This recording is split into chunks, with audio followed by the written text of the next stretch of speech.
Max Park, kamusta kayo? At ngayon pag-uusapan natin ang mga dahilan kung bakit mas gusto ng lalaki ang babae na parang wala siyang assurance.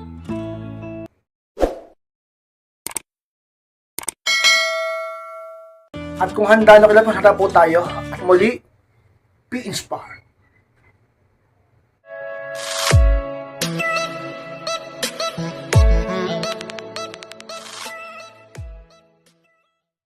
At ang unang dahilan kung bakit tila mas gusto ng lalaki ang babae na parang wala siyang assurances dahil yung babae na may sariling buhay, goals at interest. Yan ang unang dahilan kay inspired kung bakit parang mas gusto ng mga lalaki ang babae na parang wala siyang kasiguraduhan, wala siyang assurance. Diba? Ito yung mga babae na hindi nababaliw sa lalaki. Ito yung mga babae na hindi takot mawalan ng lalaki. Ito yung mga babae na hindi pinapaikot sa buhay nila o hindi pinapaikot ang buhay nila sa lalaki lang. Ito yung mga klase ng babae na high value, na independent. Ito yung mga klase ng babae na hindi naghahabol sa lalaki. Ito yung mga klase ng babae na hindi nagpapakabalo sa lalaki, na hindi pinagpipilitan ng sarili sa lalaki, na hindi kailangan ng lalaki talaga sa buhay niya. Mas gusto ng mga lalaki yung ganong klase ng babae. Sapagkat ang gusto ng mga lalaki, mas nakaka-attract sa aming mga kalakihan, is yung babae na may sariling buhay, may sariling goals at interest. Hindi yung puro lalaki yung laman ng utak niya at lagi siyang habol ng habol sa lalaki. Matuturn up ang lalaki sa'yo pagka ganun ka-inspired. Mas gusto nila at mas nililigawan nila, mas iniibig nila, mas pinagpipilitan nila ang sarili nila sa isang babae na tila ba hindi kailangan ng lalaki sa buhay niya. Kaya nga, di ba napapansin nyo, kung sino pa yung mga independent woman, parang yun pa yung maraming tagahanga, parang yun pa yung maraming nanliligaw, parang yun pa yung maraming gustong umangkin. Diba? Kasi parang hindi na kailangan lalaki sa buhay niya.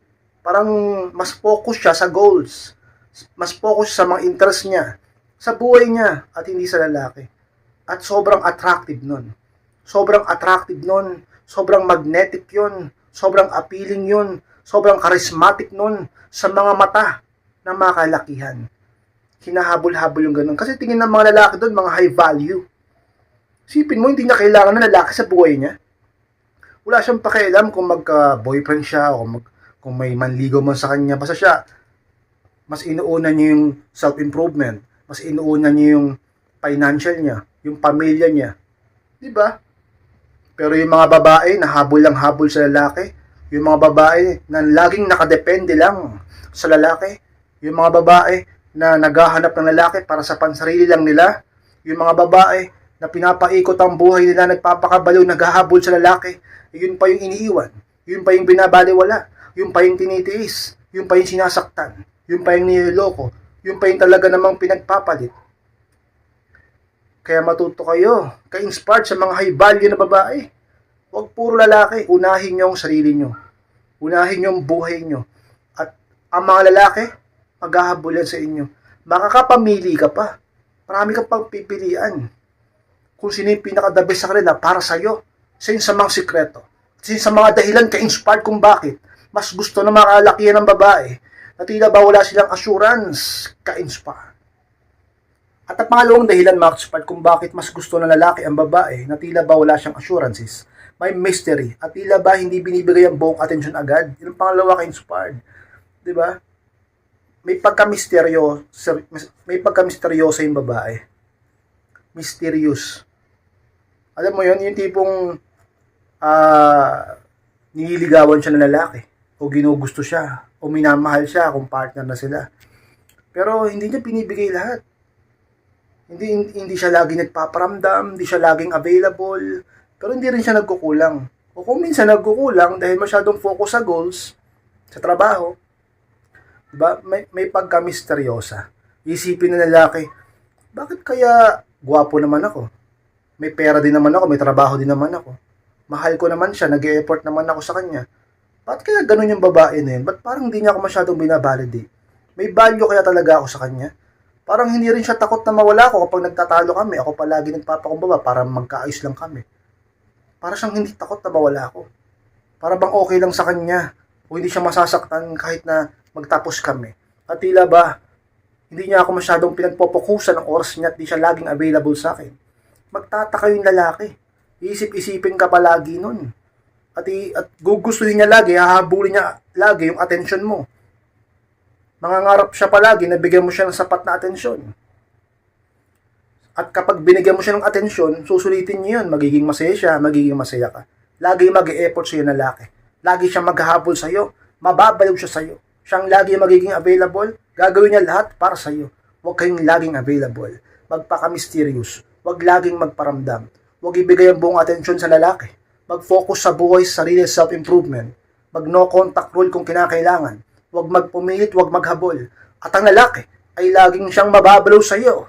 At mas gugustuhin ka niya kahit wala siyang assurance sa'yo. At pwede kang mawala sa buhay niya. Ikaw pa rin ang pipiliin niya. At lagi niyang mamahalin ka-inspired. At ang pangatlong dahilan, mga ka-inspired, kung bakit mas gusto ng lalaki ang babae na para bang wala siyang assurances, may challenge. Yun ang pangatlong inspired. Nagcha-challenge yung mga lalaki sa ganyang klase ng babae. Yung mga babae na tila ba wala silang kasiguruduhan na kahit sila na, pwede pa rin mawala yung babae kapag hindi sila nagkasundo. Sapagkat ang pinapakita ng babae ay hindi siya naghahabol sa lalaki. At hindi niya kailangang ipitan sarili niya sa lalaki. At napapatunayan niya na lalaki sa tuwing nagtatampuhan sila, nag-aaway sila. Diba?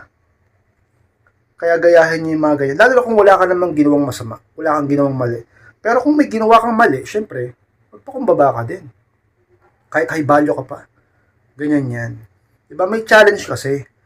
Nagcha-challenge yung lalaki na lagi mag-effort sa'yo sapagkat gusto niyang laging i-validate mo siya. Sapagkat nakukulangan siya sa validation mo. Sapagkat masyado kang nakafocus sa sarili mo at sa buhay mo. At di mo pinapaikot lang ang buhay mo sa lalaki. Oo, nagtatampo siya paminsan-minsan. Nagagalit, naiinis. Pero sa puso niya, sa isip niya, tumataas ang halaga mo sa kanya. At hindi niya pa rin gustong mawala ka. O pansinin niyo. Bibigyan ko kayo ng halimbawa. Bakit kung sino pa yung mga babae na lubos-lubos magbigay ng oras sa partner nila, sa boyfriend nila, sa asawa nila, sa lalaki, bakit yun pa rin ang iniiwan?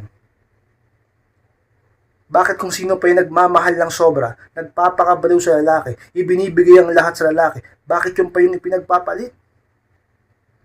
Bakit kung sino pa yung sobrang nagbibigay ng atensyon, sobrang tapat, at sobrang pati buhay niya, sarili niya, binibigay niya na, bakit yung pa yung niloloko? At kung bakit, kung sino pa yung mga babae na hindi masyadong nagmamahal ng lubusan sa lalaki, at kung sino pa yung mga babae na masyadong focus lalo sa trabaho, sa pangarap sa sarili kaysa sa lalaki, yun pa yung mas lalong hinahabol ng lalaki. At bakit kung sino pa yung mga babae na talaga naman ka-inspired, hindi takot mawala ng lalaki, hindi naghahabol, hindi nagpupumilit, hindi humihingi ng tawad dahil kapag alam niyang nasa tama siya, bakit yun pa? Yung sinusuyo palagi. At tumatagal sila. At hinahabol siya ng lalaki. At iniiyakan siya ng lalaki. At ipinaglalaban siya ng lalaki. Sapat lang yung magmala. Samantalang isa, binuhusan lahat ng pagmamahal niya. Pero iniwan pa rin. Samantalang yung mga babae na wala siyang assurance at talaga namang hindi nagmamahal ang sobra sa kanya, yun pa ang talaga namang pinipili niya palagi ng mga lalaki at hinahabol at pinag-aagawan. Kaya maging ganun ka, ka-inspired, maging ma-challenge sa iyo ang lalaki. Kung single ka, ma-challenge sila sa iyo. Hindi yung easy to get ka. Hindi yung sobra-sobra ka kung magpakita ng validation sa lalaki at ini-spoil pa ng iba sa inyo yung boyfriend nyo. Ini-spoil nyo pa yung mister nyo. At sobra-sobra ka pang laging available. Paano siya ma-challenge yan sa iyo? Paano kanya ipaglalaban yan kung bumababa ng halaga mo? Paano kanya talaga namang paano siya manatili sa iyo kung kuwang-kuha ka na niya at wala na siyang kinakatakot pa sa iyo, masyado na siyang komportable sa iyo. At di na siya nakakaramdam pa ng challenge sa iyo. Maging, 'di ba? Maging kapanibig ka ba rin? Nabubulo na tuloy ako eh. Lagi pa rin dapat na nananabik sa iyo ang partner mo. Dapat lagi siya nakakaramdam ng challenge. Yung iisipin niya, ano kayong gagawin ko para mag-stay sa akin to? Ano kayong gagawin ko para mabaliw sa akin to? Ano kayong gagawin ko para maghabol sa akin to? Ano kayong gagawin ko para magmakaawa sa akin to? Ganun dapat ang iniisip ng lalaki sa iyo. Para lagi kanyang habulin, lagi siya mabaliw sa iyo. Ikaw, relax lang. Mag-challenge siya, maging challenging ka, di ba? Bubulo na talaga ako mga ka-inspired. Kasi yan, sa mga sikreto. At dahilan kung bakit mas pinipili o mas gusto ng mga lalaki ang babae na wala silang kasiguraduhan. Yung mga babae na wala silang assurance, ka-inspire. At ang pang-apat na dahilan, mga ka-inspire, kung bakit mas gusto ng lalaki ang babae na wala siyang assurances, mas attractive. Yun ang pang-apat at pinakahuli, ka-inspire. Mas kaakit-akit, mas attractive. Ka-inspire, paano mas naging attractive yun? Wala na nga siyang assurance dyan. Wala siyang kasiguraduhan kung mag-i-stay. Wala siyang kasiguraduhan kung hindi siya ipagpapalit. Wala siyang kasiguraduhan kung hindi maghahabol, kung hindi makikipag-ayos. Kasi nga, mas naaakit na lalaki sa mga ganong klaseng babae. Maaakit ba sa'yo lalaki kung ikaw na mismo ang talaga namang gumagawa ng lahat para lang sa inyong relasyon? Ikaw na lang ang lumalaban para mag-workout ito. Maaakit ba sa'yo lalaki kung puro siya na lang ang iniisip mo? Kung puro siya na lang ang iniintindi mo? Maaakit pa sa'yo lalaki kung ikaw ang laging naaakit sa kanya? Maaakit ba sa'yo lalaki kung ikaw ang laging naghahabol-habol sa kanya? Maaakit ba sa'yo lalaki kung palagi ka nagpapakabaliw sa kanya? Maaakit ba sa'yo lalaki ka-inspired kung ganyan ka? Magiging unattractive ka sa lalaki at mas mapopokus sa iba. Isipin niya, wala naman yun, mahal naman ako niya. Pinapabayaan niya nga sarili niya para sa akin. No? Hindi ko na nga kailangan mag-effort dyan kasi siya na lagi nag-e-effort sa akin. Tingnan mo mamaya may bago na naman chat yan. Tingnan mo mamaya may bago na naman text yan. Tingnan mo mamaya magkukall na naman yan. Baliw sa akin yan Baliw sa akin yan Nagyayabang pa. Wala na, hindi ka na attractive sa kanya. Boring ka na. Pero huwag kayo maging boring. Ang sikreto, maging attractive. Hindi lang sa physical, kundi maging attractive ka, ka-inspired, sa pamamagitan ng iyong personality. Isa sa pinakamahalaga sa lahat, ang personality. Upang mangyari yan, kailangan talaga naman, huwag mong ipakita sa lalaki na umiikot ang mundo mo sa kanya, na lagi ka nagpaparamdam, chat ka ng chat, text ka ng text, wag. Mag-focus ka sa trabaho mo.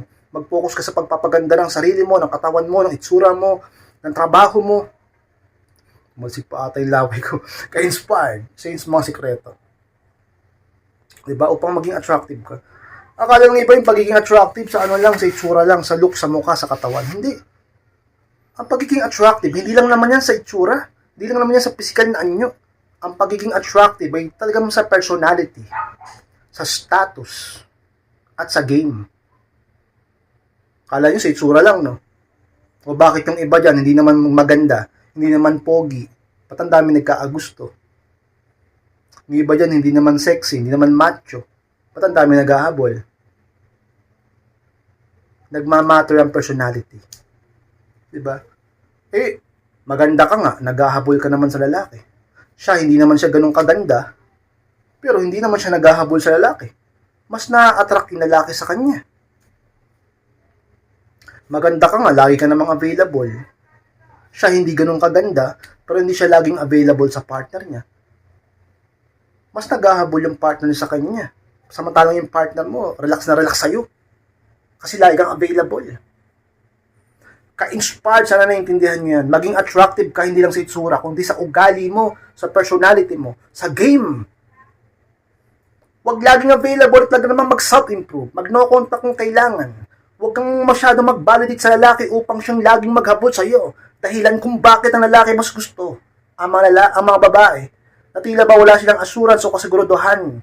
Mas lalo silang nababaliw doon. At mas lalo silang nag-i-stay doon. Sapagkat na-challenge sila at mas lalo silang nag-i-invest doon. Mas lalo kanyang mamahalin. Mas lalo siyang mababaliw sa iyo. Ka-inspire. Maraming salamat po sa pagtapos ng vlog na ito. Kung kalimutan na mag-like, comment, and pakishare na rin po ng video na ito upang makatulong tayo sa ibang tao. At sa mga hindi pa po nakakalik ng subscribe, click yung subscribe mga kaspark, click po notification bell upang ma-notify kayo o malaman nyo pag may bago akong upload. Sa mga gusto magpa-coaching, humingi ng payo, nasulat po ako sa akin Facebook, hindi po kapalit video sa FB. At kapag nakita nyo yan, message nyo ako. At kapag hindi lumabas sa FB, dahil biro nila makita ko minsan, sa Messenger, search nyo Aldin Capa. Ayun po, pwede ko, i-chat nyo ako. Ako po mismo yung magre-reply sa inyo. Maraming salamat, Max Inspired. Mag-ingat kayong lahat at mahal ko po kayo.